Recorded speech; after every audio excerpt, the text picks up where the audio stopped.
Tingnan nyo guys, may nakatago pala akong mga commemorative coins guys. 150 years. Ano ba to? Bagong Sentral, Liti Landing, tsaka Bagong Bayani.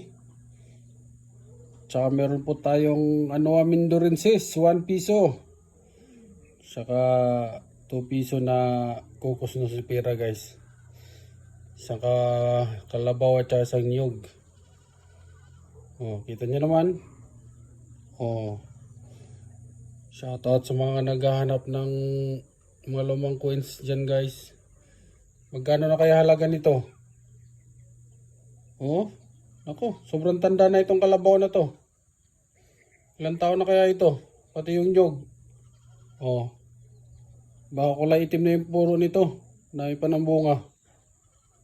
Oh, di ba? Mga collectors, shoutout dyan. Magkano na kaya halaga nito? Okay.